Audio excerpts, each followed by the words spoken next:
Hey, come here, check this out. I hope by now you've seen the Pick It Up and Rip It 1 and Pick It Up and Rip It 2 challenges. And if you haven't, be sure to check those out. This one's going to be a tutorial lesson for the Pick It Up and Rip It 2 challenge, which sounds like this.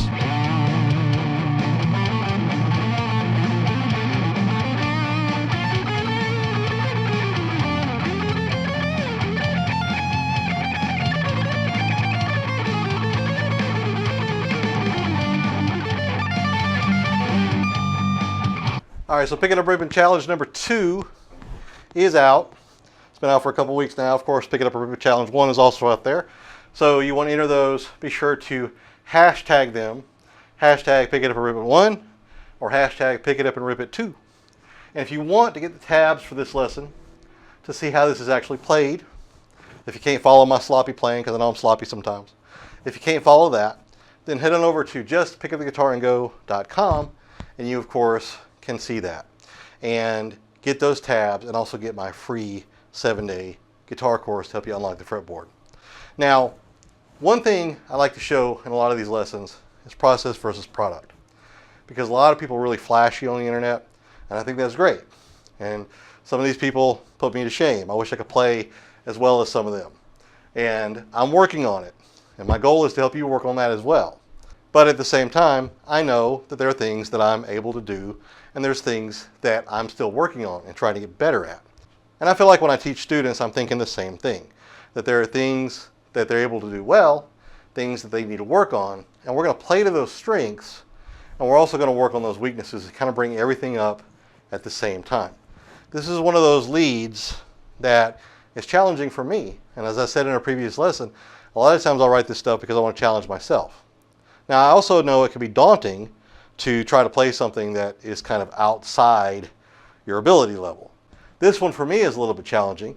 It's a little bit outside of my ability level, especially when I'm standing up, because playing that sweep at the end on the higher frets is a little more difficult for me because my wrist doesn't want to turn in like I want it to, and there's just a couple of things that I need to work on. I'm working on those things, but it's going to take time. As far as playing this sitting down, I don't have much of a problem with it, which is one of the reasons you see a lot of virtuosos online, a lot of these bedroom players or these Instagram players who are really, really good. Pay attention, because a lot of times when they're playing their solos, they're sitting down. It's a lot easier to play sitting down than it is standing up. But if you want to be on stage, you've got to learn how to do these things standing up, which is one of the reasons why I always teach standing up, because I want to show you that, hey, this is possible to do standing up, but it just takes a little bit more practice, a little bit more time to work on it.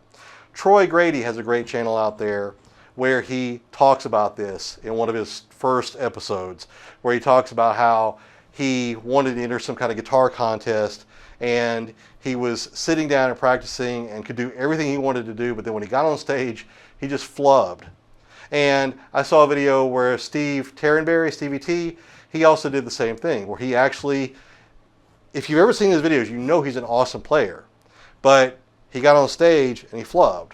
And there's stage fright, you're standing up playing, which is a whole lot different. You're in front of a crowd, which is different. I saw an interview recently with Zach Wilde where he talked about how it's easier to play things sitting down than it is standing up. And there's so much stuff that he would want to do standing up, but it's harder to do. So you're going to hear things on records and you're going to hear things on social media that are easier to do sitting down. And chances are when people play these things on the albums, they play them sitting down. And chances are when you see them on Instagram, they're sitting down. So always think about that when you think about what good playing looks like. If you can play it standing up, then you know that you're mastering the technique.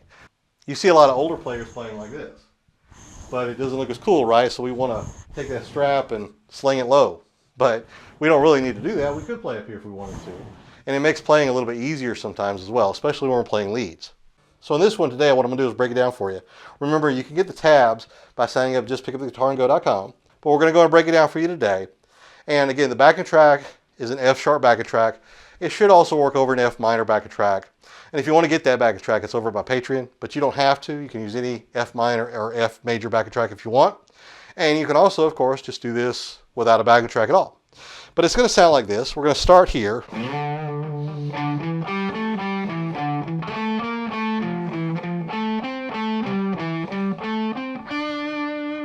That's your first shape.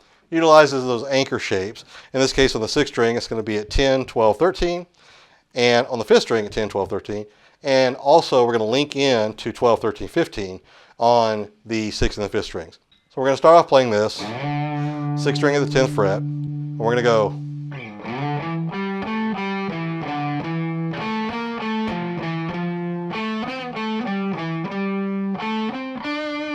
So that's going to be 10, 6th string 10, 12, 5th string 10, 12, 10, back to the 6th string 12, 10, 12. And then we're going to go to the 5th string and we're going to play 12, 13, 12, then to the 6th string 13, 12, and then 13.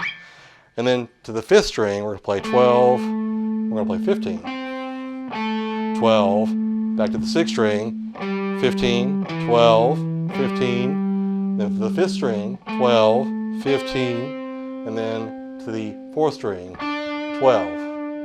That whole little run, that whole little first section there.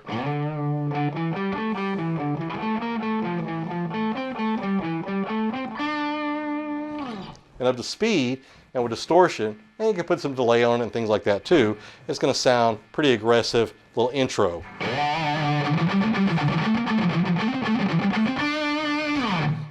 So once you have that down pat, we're going to go into the next section, which sounds like this.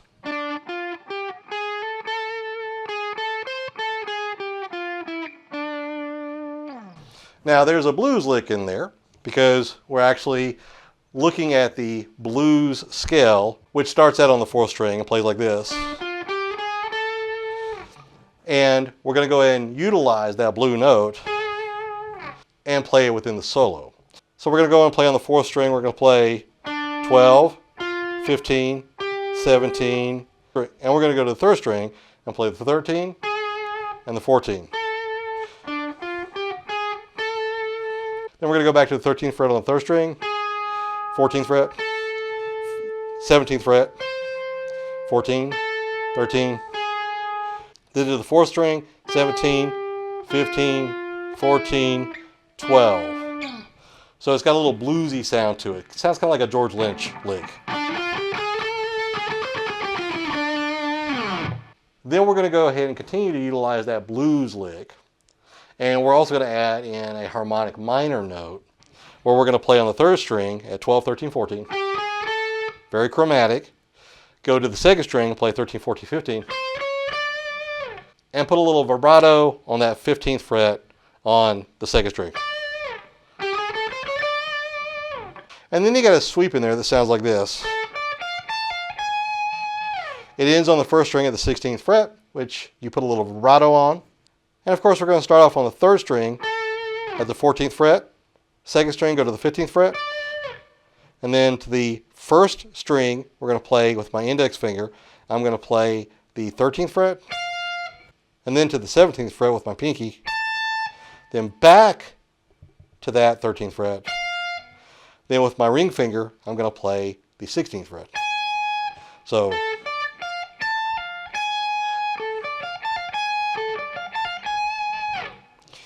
far the whole thing's going to sound like this.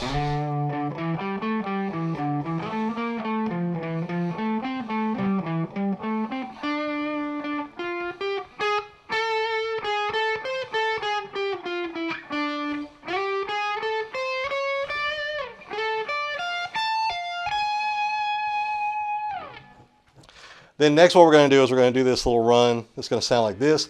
And this is very George Lynch.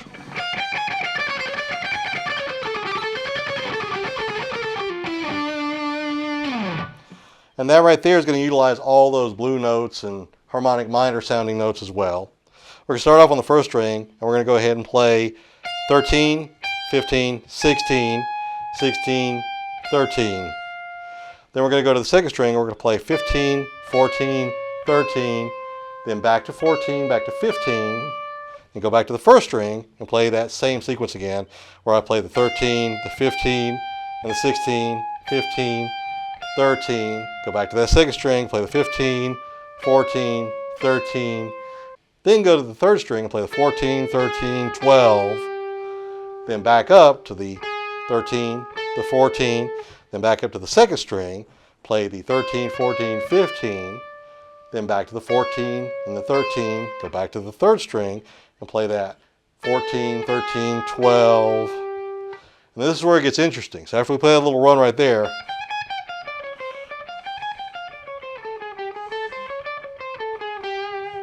we're going to stay on the third string and we're going to play the 17th fret, we're going to play the 14th fret, and then the 13th fret. So it's really pinky, ring finger, index finger, and then back to the 17th fret with my pinky, then to the 15th fret with my middle finger, then to the 14th fret. So we're hitting all the notes in the scale basically.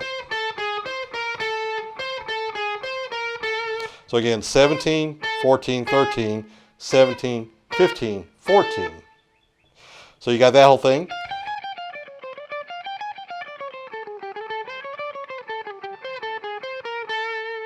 And then we're going to end it by going to the fourth string, by going 17, 15, 14, and 12. So that little sequence there of that kind of a George Lynch sounding sequence is going to sound like this.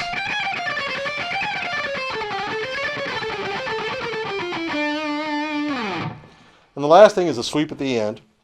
Toughest part for me. For main reasons is because it's just hard for me to get down here and get that pinky. I want to get that pinky all the way to the fifth string. So I'm struggling with that. I'll be honest with you, that's what I'm doing. So when I'm sitting down, I've got my fretboard angled like this, and I'm able to reach across a little bit easier. So that's just something you got to play with when you're standing up. You got to play with how you do this. A lot of players, when they're on stage, they have a little block or a little monitor or something like that, and they'll put their foot up, right? They'll put their foot up and they'll play like this, right? Or they'll put their foot up and they'll play like this.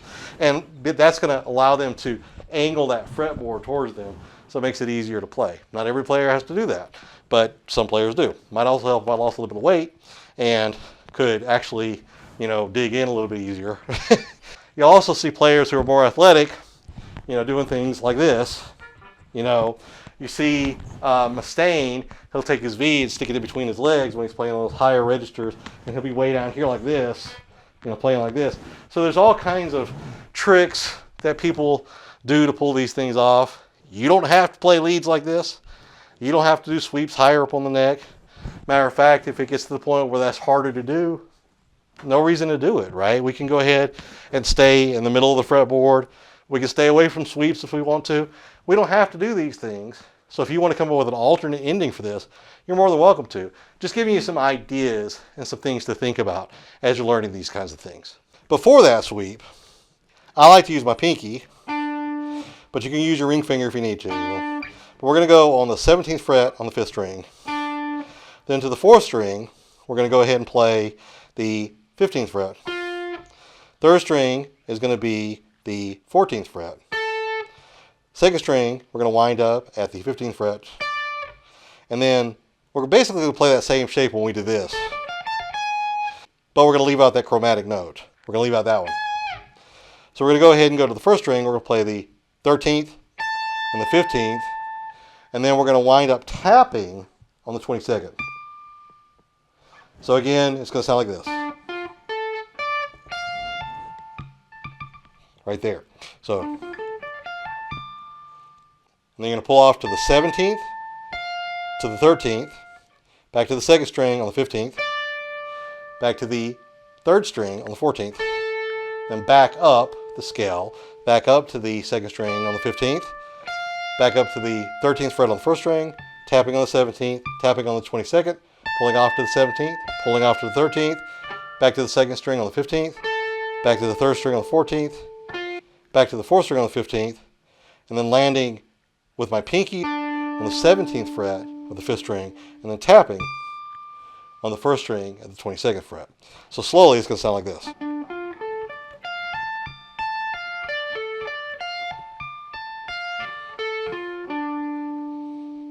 And then tapping.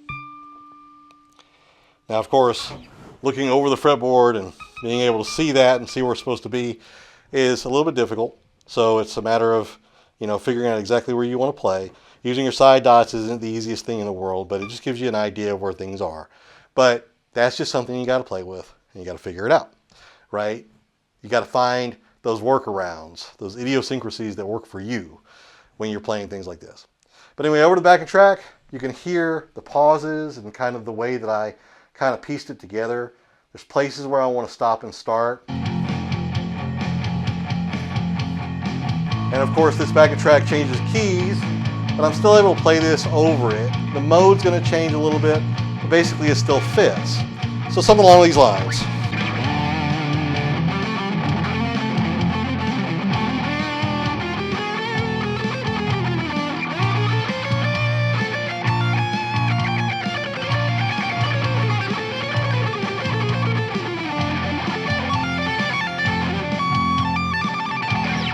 And of course I hit the wrong note there at the end, but I wanted to give you an idea what the phrasing sounded like. So you can see there towards the end, everything kind of starts speeding up, kind of like a ice skater, spinning, spinning, spinning, spinning, spinning, spinning, spinning, right? Like that. And we jump into it following the beat, you know. Nice little pause there. Nice little pause there. Nice little pause there.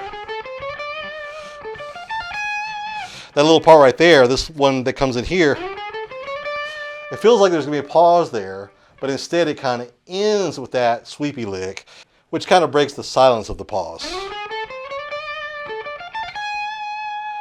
It wants to stay here, but winds up going to here. So, and then almost immediately we go into that ice skater spinning faster and faster and faster.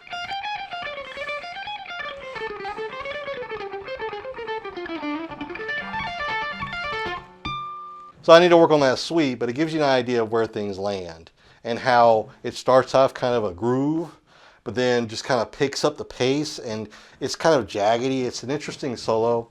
I think the reason I wrote it the way that I did was because of the nature of the song, and it's just something that I thought was kind of cool, and I wanted to throw it out there.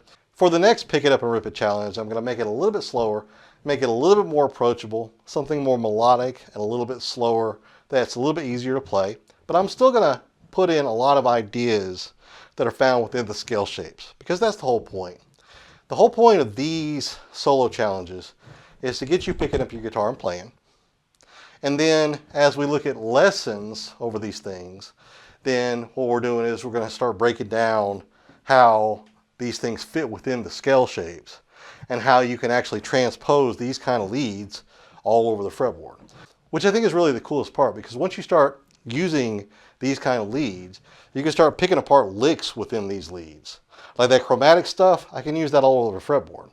And there's all kinds of cool sweeps and things in here that I can use all over the fretboard. And once you start seeing that and you can say, oh, I can play this up here, but I can also play it down here, or I can play it in the middle, or whatever, then you start realizing that you can start adding all these things to your vocabulary, and you just have so much stuff that you can play when you improvise. So again, if you want the tabs for this, get the free course, just pickuptheguitarandgo.com. 7-day free course to help you unlock the fretboard. And of course, you'll get the tabs for this lesson. All the Pick It Up and Rip It challenges will be tabbed out for you. And you can go ahead and get tabs for future lessons as well, because once you're on my mailing list, every time I put a new lesson out, I'll be sending that out to you. But if you want the full breakdown, I'll be putting it on my Patreon. So be sure to check that out once it's available, because I'm also going to be talking about, like I said, all the scale shapes and everything. And be sure to like, subscribe, and share. Come back for more. And hashtag Pick It Up and Rip It too. I'd love to see your challenge.